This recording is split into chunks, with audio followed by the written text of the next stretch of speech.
ಲೇ ಅಷ್ಟೊತ್ತಿಂದ ಹೇಳ್ತಾ ಇದೀನಿ ಒಳಗಡೆಯಿಂದ ಬ್ಲೌಸ್ ಪೀಸ್ ತಂದ್ಕೊಡು ಅಂತ. ನಿನಗ್ ಮೇಲೆ ಎದ್ದೋಗಕ್ಕೆ ಸೋಮಾರಿತನ. ಸುಮ್ಮನೆ ರಾಮ, ಒಂದ್ಸರಿ ಸೆಟ್ಲ್ ಆದ್ರೆ ಮುಗಿದೋಯ್ತು, ಹೇಳೋ ಮಾತೇ ಇಲ್ಲ. ಸರಿ, ಆ ಪುಟ್ಕೋರಿ ಮದ್ವೆನಾದ್ರೂ ಹಾಕು. ನೆನ್ನೆ ಅಪ್ಪ ಮಗನ್ ಗಲಾಟಿಲಿ ಅದ್ ಏನಾಯ್ತು ಅಂತ ನೋಡಕ್ಕೆ ಆಗ್ಲಿಲ್ಲ ನನ್ಗೆ. ಬರೀ ಸೀರಿಯಲ್ ಸೀರಿಯಲ್ ಸೀರಿಯಲ್ ಸೀರಿಯಲ್ ಮೇಲೆ ಇದ್ದಿದ್ದು ಇಂಟ್ರೆಸ್ಟ್ ನನ್ನ ಮೇಲೆ ಇದ್ದಿದ್ರೆ ಇಷ್ಟೊತ್ತಿಗೆ ಏನೋ ಆಗಿರೋದು. ಹಾ ಹ್ಞೂ ಕಣಪ್ಪ, 3 ಹೊತ್ತು ನೀನ್ ಕೇಳಿದ್ದನ್ನ ಬೇಯ್ಸಾಕೋದು ಅಲ್ದಲೆ ಮನೆ ಕೆಲ್ಸನೂ ಮಾಡ್ಕೊಂಡು ಟೈಲರಿಂಗು ಮಾಡ್ತಾ ಇದೀನಿ. ಯಾಕೇಳು, ಒಂದ್ 3 ಕಾಸು ಬಂದ್ರೆ ಅಂಬ್ಲಿಗೋ ಗಂಜಿಗೋ ಆಗುತ್ತೆ ಅಂತ. ನಿಮ್ಮ ಅಪ್ಪಂಗ್ ಬರೋ ಸಂಬಳ ಎಲ್ಲ ಮನೆ ಬಾಡಿಗೆ ಖರ್ಚು ಅದು ಇದು ಅದಕ್ಕೆ ಆಗೋಗುತ್ತೆ. ಇನ್ನ ನೀನ್ ನೋಡಿದ್ರೆ 3 ಹೊತ್ತು ತಿನ್ಕೊಂಡು ಉಣ್ಕೊಂಡು ಈ ಟಿವಿ ಮೊಬೈಲು ಇದ್ರಲ್ಲೇ ಹಾಳಾಗೋಗಿದ್ಯಾ. ನಾನೇನ್ ಬೇಕು ಅಂತ ಕೂತಿದ್ದೀನ? MBA ಮಾಡ್ತೀನಿ ಅಂದ್ರೆ ಬೇಡ ಅಂದ್ರಿ? ಯಾರಪ್ಪ ಬೇಡ ಅಂದವ್ರು? ಮಾಡು. ಇನ್ನೊಂದೆರಡು ವರ್ಷ ಕಳೀಲಿ, ಸೇರ್ಕೋತೀನಿ. ಯಾಕೆ ಇವಾಗ ಸೇರೋದು ಏನ್ ಕಷ್ಟ ನಿನ್ಗೆ? ಅಲ್ಲ, ನಿನ್ ವಯಸ್ಸಿನ ಹುಡುಗರು ಅದು ಇದು ಅಂತ ಕೆಲಸ ಮಾಡ್ಕೊಂಡು ಅಪ್ಪ ಅಮ್ಮನ್ ಸಾಕ್ತಾ ಇದಾರೆ. ನೀನ್ ನಮ್ಮನ್ ಯಾವಾಗ ಸಾಕ್ತಿಯೋ? ಸರಿ ಬಿಡಿ, ನಿಮಗ್ ಭಾರ ಆದ್ರೆ ಹೇಳಿ, ಮನೆ ಬಿಟ್ಟು ಹೋಗ್ತೀನಿ. ಇದೊಂದು ಹೇಳೋದಕ್ ನೀನ್ ಚೆನ್ನಾಗ್ ಕಲ್ತಿದ್ಯಾ. ಹೋಗು, 2 ದಿನ ಹಸುಕೊಂಡಿದ್ರೆ ಎಲ್ಲ ಅರ್ಥ ಆಗತ್ ನಿನಗೆ. ಅಲ್ಲ ಕಣೋ, ನಿಮ್ಮಪ್ಪ ಹೇಳ್ದಂಗೆ ಡ್ರೈವಿಂಗ್ ಕೆಲ್ಸಕ್ಕೆ ಯಾಕೆ ಸೇರ್ಕೋಬಾರ್ದು? ನಾನ್ ಡ್ರೈವರ್ ಆಗದ, ನೋಡ್ತಾ ಇರಿ ಏನ್ ಮಾಡ್ತೀನಿ ಅಂತ. ಗಿರ್ಜಕ್ಕ ಗಿರ್ಜಕ್ಕ, ಪದ್ಮಾ ಬಾ. ಏನ್ ಬಂದಿದ್ದು? ಟಿವಿ ಸೌಂಡ್ ಕಡಿಮೆ ಮಾಡ. ಹೋಗಮ್ಮ, ಅದು ರವಿಕೆ ಕೊಟ್ಟಿದ್ನಲ್ಲ, ಅದನ್ನೇ ತಗೊಂಡೋಗೋಣ ಅಂತ ಬಂದೆ. ಏನೋ ಟಿವಿ ನೋಡ್ತಿದ್ಯಾ? ಇಲ್ಲ, ಆಡಿಸ್ತಾ ಇದೀನಿ, ಬಂದ್ ಪುಂಗಿ ಊದಿ. ಸುಮ್ನಿರ. ಅಲ್ಲ ಪದ್ಮಾ, ನೀನ್ ಯಾಕೆ ಬರಕೋದೆ? ಒಂದ್ ಮಾತು ಹೇಳಿದಿದ್ರೆ ವಿಜಿಕಲ್ ಕೊಟ್ಟು ಕಳಿಸ್ತಿದ್ನಲ್ಲ. ಅಯ್ಯೋ ಇರ್ಲಿ ಬಿಡಕ್ಕ, ನಾನೇನ್ ಆಟ ಮಾಡ್ಕೊಂಡ್ ಬರ್ಬೇಕಿತ್ತಾ? ರವಿಕೆ ಕೊಟ್ಟು ಮಾತಾಡ್ಸ್ಕೊಂಡ್ ಹೋಗೋಣ ಅಂತ ಬಂದೆ. ಅದು ಸರಿನೇ ಬಿಡು. ಅಯ್ಯೋ ನಾನು ಆಗ್ಲೇ ಬರೋಣ ಅಂತಿದ್ದೆ. ಏನ್ ಮಾಡೋದು, ಮನೆ ಕೆಲ್ಸ ಎಷ್ಟ್ ಮಾಡಿದ್ರು ಮುಗಿಯೋದೇ ಇಲ್ಲ ಅಂತೀನಿ. ಅದು ನಿಜನೇ ಅಕ್ಕ. ಬೆಳಿಗ್ಗೆ ಎದ್ದು ಸ್ನಾನ ಮಾಡಿ ಪೂಜೆ ಮಾಡೋಷ್ಟ್ರಲ್ಲಿ ನಮ್ ಸ್ಫೂರ್ತಿ ಅಮ್ಮ ಸ್ಕೂಲಿಗೆ ಲೇಟ್ ಆಯ್ತು ಅಂತ ಕೂಗ್ತಾಳೆ. ಅವಳಿಗೆ ತಿಂಡಿ ಮಾಡಿ ಕಳ್ಸೋಷ್ಟ್ರ ಟೈಮ್ ಆಗ್ಬಿಡುತ್ತೆ ನೋಡಿ. ನಮ್ಮಲ್ಲಿ ಇನ್ನೇನು, ಇವ್ರು ಬೆಳಿಗ್ಗೆನೆ ಡ್ಯೂಟಿಗೆ ಹೋಗ್ಬೇಕಾ? ನೆನ್ನೆ ಇಡ್ಲಿಗ್ ನೆನೆ ಹಾಕಿದ್ದೆ, ಅದ್ ಯಾಕೋ ಸರಿಯಾಗಿ ಉಬ್ಬೇ ಇಲ್ಲ ಪದ್ಮ. ಓ ಅಕ್ಕ, ಅಕ್ಕಿ ನೆನೆ ಹಾಕ್ಬೇಕಾದ್ರೆ ಒಂಚೂರಿ ಮಲ್ಲಿಗೆ ಅಕ್ಕಿ ಅಂತ ಹಾಕ್ತಾರಂತೆ, ಅದ್ನ ಹಾಕ್ಬಿಡಿ, ಇಡ್ಲಿ ಮಲ್ಲಿಗೆ ಬಂದಂಗ್ ಬರ್ತದೆ. ಅಯ್ಯೋ ಅದನ್ನು ಹಾಕಿದೆ ಪದ್ಮ, ಅಂದ್ರೂ ಬಂದಿಲ್ಲ ಸರಿಯಾಗಿ. ಗಿರ್ಜಕ್ಕ, ಈ ರವಿಕನು ಹೊಲ್ಕೊಟ್ಬಿಡಿ, ಮುಂದಿನ ವಾರ ನನ್ನ ಆದ್ನಿ ಸೀಮಂತ ಇದೆ. ಸರಿ. ಪದ್ಮ, ನಿಮ್ ಮನೆಯವರು ಮನೇಲೇ ಇದ್ದಾರೆ ಅನ್ಸುತ್ತೆ, ಡ್ಯೂಟಿಗೆ ಹೋಗ್ತಾ ಇಲ್ವಾ? ಅಯ್ಯೋ ಅದ್ನೇನ್ ಕೇಳ್ತೀರಾ ಬಿಡಿ ಅವ್ರ ಕತೆನ. ಅದೇನೋ ಪ್ರಾಬ್ಲಮ್ ಅಂತೆ, ಅದಕ್ಕೆ ಸ್ವಲ್ಪ ದಿನ ರಜೆ ಕೊಟ್ಟರಂತೆ. ಅಕ್ಕ, ನಿಮ್ಗೆ ಇನ್ನೊಂದ್ ವಿಚಾರ ಗೊತ್ತಾಯ್ತಾ? ಏನು? ನಮ್ ಕಾಲನಿಗೆ ಒಂದ್ ಹೊಸ ಹುಡುಗಿ ಬಂದವಳೆ. ಅದೇ ನಿಮ್ ಮನೆ ಮ್ಯಾಕೆ ಇಬ್ರು ಹುಡುಗಿಯರವ್ರಲ್ಲ, ಅವ್ರ ಮನೆಗೆ.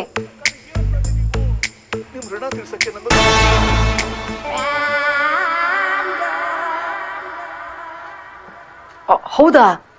ಸ್ನೇಹನ್ ಮನೆಗ? ನನಗ್ ವಿಚಾರ ಗೊತ್ತೇ ಆಗ್ಲಿಲ್ಲ ನೋಡು. 3 ಹೊತ್ತು ಮನೆಯೊಳಗೆ ಕೆಲಸ ಮಾಡ್ಕೊಂಡಿರ ನಮ್ಗೆ ಹೊರಗಿನ ವಿಚಾರ ಹೆಂಗ್ ಗೊತ್ತಾಗಬೇಕು ಹೇಳಿ? ಅದು ನಾನು ನಿನ್ ನೋಡೋಣ ಅಂತ ಬತ್ತಿದ್ನ, ಆ ಹುಡುಗಿ ಸಿಕ್ಕಿದ್ಲು. ಹುಡುಗಿ ಮಾತ್ರ ಲಕ್ಷಣವಾಗಿದ್ದಾಳೆ.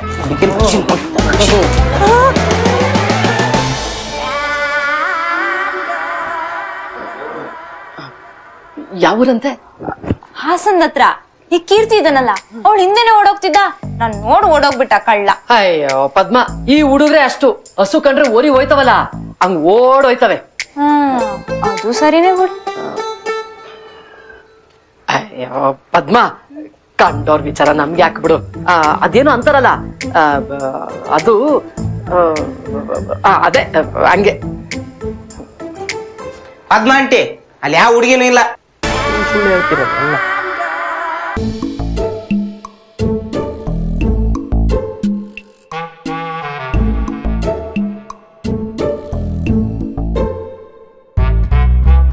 ಅಪ್ಪ ಬೆಳಗ್ಗೆ ದುಡಿಯಾಕ ಕೊಟ್ರೆ ಮಗ ಮೊಬೈಲ್ ಹಿಡ್ಕೊಂಡು ಮೆಸೇಜ್ ಮಾಡ್ತಾ ಕೂತಿದ್ದಾನೆ. ಎಲ್ಲರ ಮನೇಲೂ ಮಕ್ಳು ಖುಷಿಯಾಗಿರ್ಲಿ ಅಂತ ಬಯಸಿದ್ರೆ ನೀವೇನ್ರಿ ಒಳ್ಳೆ ಶತ್ರು ಕಂಡಂಗ ಆಡ್ತೀರಲ್ಲ?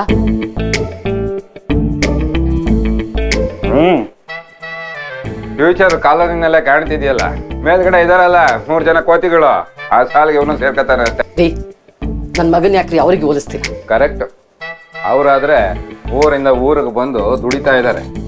ಬಾರ ಅನ್ಸುದ್ರೆ ಹೇಳ್ರಿ, ಹೊರಗಡೆ ಹೋಗ್ತೀನಿ. ನೆಟ್ಟಿಗೆ ಓದಿತಿದ್ರೆ ಇಷ್ಟೊತ್ತಿಗೆ ಯಾವ್ದಾರು ಕೆಲಸ ಸಿಕ್ಕಿರೋದು. ಪ್ರಪಂಚದಲ್ಲಿ ಬರೀ ಓದಿರೋರನ್ನ ಬದುಕ್ತಾ ಇರೋದು. ನನಗೊಂದು ಟೈಮ್ ಬರುತ್ತೆ ಇರಿ, ಫ್ಯೂಚರ್ ಅಲ್ಲಿ ನೋಡಿವ್ರಂತೆ. ನಿಮ್ ಫ್ಯೂಚರ್ ಕಾಲೋನಿನೆಲ್ಲ ಕಾಣಿಸ್ತಿದ್ಯಲ್ಲ, ಆ 3 ಮಂಗಗಳ ತರ. ಅವ್ರಿಗೇನಾಗಿದೆ?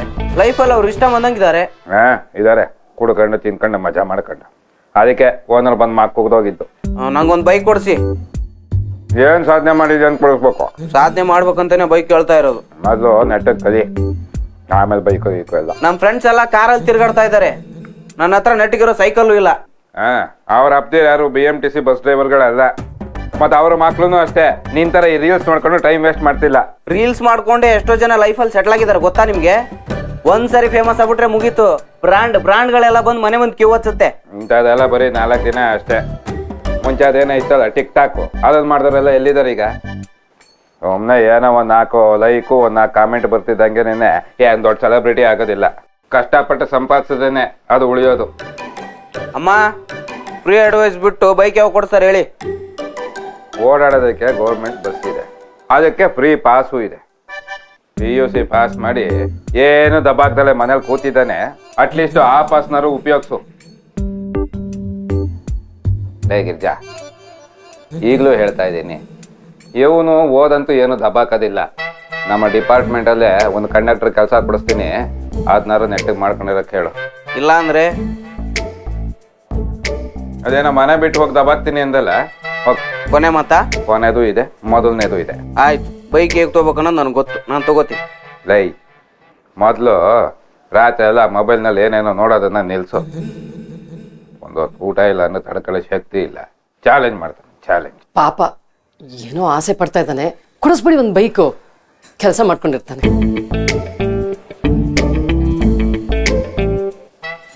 ನಿಮ್ಮ ಅಪ್ಪನ ಮನೆ ಆಸ್ತಿ ಏನಾದ್ರು ಉಳಿದಿದ್ರೆ ಅದನ್ನು ಮಾರ್ಬಿಟ್ಟು ತಂದು ಕೊಡ್ಸು. ಹೌದು, ರಾತ್ರಿ ಇವ್ರಿಗೋಸ್ಕರ ಬಿಸಿಲು ಮಳೆ ಚಳಿ ಅಂತಲೇ ದುಡಿಯೋದಾಗ್ತದೆ. ಇವ್ರು ಹೇಳ್ದಂಗೆ ಕುಣಿಬೇಕಂತೆ. ಟೈಮ್ ಆಯ್ತು, ನಂಗೆ ಬರ್ತೀನಿ.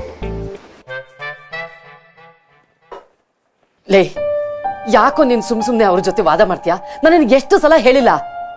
ಅಲ್ಲ, ನಿನ್ನ ತಲೆ ಬಿಸಿಲ ಕೆಲಸ ಮಾಡ್ತಾ ಇರುವಾಗ ಅವ್ರಿಗೆ ಏನಾದ್ರೂ ಹೆಚ್ಚು ಕಡಿಮೆ ಆದ್ರೆ? ಸುಮ್ನೆ ರಾಮ, ನಂಗೆ ಹಸುವಾಗ್ತಿದೆ, ತಿಂಡಿ ಕೊಡು. ಏನ್ ಮಾತಾಡ್ತಿದ್ಯಾ? ಹೋಗ್ಲಿ, ನೀನ್ ತಗೊಂಡಿರೋ ನಿರ್ಧಾರದಿಂದ ಮುಂದೆ ಏನಾಗುತ್ತೆ ಅಂತ ಯೋಚನೆ ಮಾಡಿದ್ಯಾ? ಯೋಚನೆ ಮಾಡ್ಬೇಕಾಗಿರೋ ಅವಶ್ಯಕತೆ ಇಲ್ಲ. ಯಾಕಂದ್ರೆ ಗೊತ್ತಿಲ್ದೇನೋ ಈ ಸಮಸ್ಯೆನ ಕ್ರಿಯೇಟ್ ಮಾಡಿರೋದು ನೀನು ಕೀರ್ತನ. ನಮ್ಮ ಮನೇಲಿ ಏನಾಗ್ತಿದೆ ಅದಕ್ಕೆಲ್ಲ ನೀನೇ ಕಾರಣ. ನಾನೇನ್ ಮಾಡ್ದೆ? ನೀನ್ ಹೇಳ್ದೆ ಅನ್ನೋ ಕಾರಣಕ್ಕೋಸ್ಕರ ಅವ್ರು ತಾಳಿ ಕಟ್ಟಿದ್ರು. ಜನರ ಮುಂದೆ ಅವ್ರಪ್ಪ ಅದನ್ನ ಇಟ್ಕೊಂಡ್ರು. ಕೊನೆಗೆ ಅವರಪ್ಪ ನಿಮ್ಮನ್ನ ಊರ್ ಬಿಟ್ಟು ಕಳ್ಸಿದ್ರು. ಅದೆಲ್ಲ ಜೀವನ ಪೂರ್ತಿ ಬರೀ ಕಟ್ಟಲ್ಲೇ ಕಳೆದೋಯ್ತು. ಚೆಲ್ವಿ ಅನ್ನೋ ಹೆಸರು ಯಾಕೆ ಹಂಗ್ ಒಣಗ್ತೀಯಾ? ಸ್ವಲ್ಪ ದಿನ ತಡ್ಕ, ನಮ್ದು ಒಂದು ಸ್ವಂತ ಮನೆ ಆಗ್ಲೇ, ಆಮೇಲೆ ಶಿಫ್ಟ್ ಆಗೋಣ. ಸ್ವಂತ ಮನೆ? ನೀವ್ ಸ್ವಂತ ಮನೆ ಕಟ್ಟೋ ಅಷ್ಟರಲ್ಲಿ ನನಗೆ ಆಯಸ್ ಮುಗ್ದೋಗಿರುತ್ತೆ. ಅದಕ್ಕೇನೀಗ? ಆದಷ್ಟು ಬೇಗ ಒಂದ್ ಸ್ವಲ್ಪನಾದ್ರು ದೊಡ್ಡ ಬಾಡಿಗೆ ಮನೆ ನೋಡಿ. ವಸ್ತುಗಳೆಲ್ಲ ಕೈಗೆ ಕಾಲ್ಗೆ ಸಿಗ್ತಾನೆ ಇರುತ್ತೆ ಅಲ್ವೇ? ಇದಕ್ಕಿದಂಗೆ ಬೇರೆ ಮನೆ ನೋಡೋದ್ಬಿಟ್ರೆ ಅಡ್ವಾನ್ಸ್ ಅದು ಇದು ಅಂತ ಒಂದು 25,000 ರೂಪಾಯಿ ಜಾಸ್ತಿ ಆಗುತ್ತೆ, ಅದು ಬೆಂಗಳೂರಿನಲ್ಲಿ. ನಾನೇನ್ ಚಿನ್ನ ಕೇಳಿದ್ನಾ? ಸ್ವಲ್ಪ ಕ್ಲೀನ್ ಆಗಿರೋ ಇದಕ್ಕಿಂತ ಒಂಚೂರು ದೊಡ್ಡ ಬಾಡಿಗೆ ಮನೆ ಮಾಡಿ ಇಂದೆ ಅಷ್ಟೇ. ಈ ಕಾಲೋನಿಲೇ ನಾವು ಬದುಕಿದ್ರೆ ಹಿಂಗೆ ಆಗೋಗುತ್ತೆ ನಮ್ ಜೀವನ. ಈಗ ಇಲ್ಲೇನೇ ಕಡಿಮೆ ಆಗಿದೆ, ಬಾಡಿಗೆ ಕಡಿಮೆ. ಅಕ್ಕಪಕ್ಕದವರೆಲ್ಲ ಒಳ್ಳೆ ಜನ ಯಾವಾಗಲೂ ಓಡಾಡ್ತಿರ್ತಾರೆ, ಕಳ್ಳರ ಭಯ ಇಲ್ಲ. ನೋಡ, ನಮ್ಮ ಸುತ್ತಮುತ್ತ ಎಲ್ಲ ನಮ್ಮ ತರದವ್ರ ಇದ್ರೆ ನಮ್ಗೆ ಯಾವ ಕೀಳರಿಮೆನೂ ಇರೋದಿಲ್ಲ. ಅದು ಬಿಟ್ಟು ನಾವು ಶ್ರೀಮಂತರ ಜೊತೆ ಬದುಕಕ್ಕೆ ಹೋದ್ರೆ ಅವ್ರಿಗೆ ಕಂಪೇರ್ ಮಾಡ್ಕೊಂಡು ನಾವು ಕೊರಗ್ತಾ ಇರ್ಬೇಕಾಗತ್ತೆ. ನಾನು ಅದನ್ನೇ ಹೇಳ್ತಾ ಇರೋದು. ನಮ್ ಸುತ್ತಮುತ್ತ ಬೆಳೆದಿರೋರು ಇದ್ರೆ ಅವ್ರನ್ನ ನೋಡಿ ನಮಗೂ ಬೆಳಿಬೇಕು ಅಂತ ಆಸೆ ಬರುತ್ತೆ. ಇಲ್ದ ಇದ್ರೆ ಹಂಗೆ ಜೀವನ ಕಳೆದೋಗುತ್ತೆ. ಅಲ್ಲಾದ್ರೆ ನಿನ್ನ ಮಾತಾಡ್ಸೋದಕ್ಕೆ ಯಾರು ಇರೋದಿಲ್ಲ. ಇಲ್ಲಾದ್ರೆ ಪದ್ಮ ಇದ್ದಾಳೆ, ಅಕ್ಕಪಕ್ಕದ ಮನೆಯವರೆಲ್ಲ ಇದ್ದಾರೆ, ಇಲ್ಲಿ ಆರಾಮಾಗಿರ್ಬೋದು. ಟಾಕೀಸ್ ಆಪ್ ಇದೀಗ ಕೇವಲ 49 ರೂಪಾಯಿಯಲ್ಲಿ ಲಭ್ಯ. ಇಂದೇ ಆಪ್ ಸ್ಟೋರ್ ಹಾಗೂ ಪ್ಲೇ ಸ್ಟೋರ್ನಿಂದ ಡೌನ್ಲೋಡ್ ಮಾಡಿ.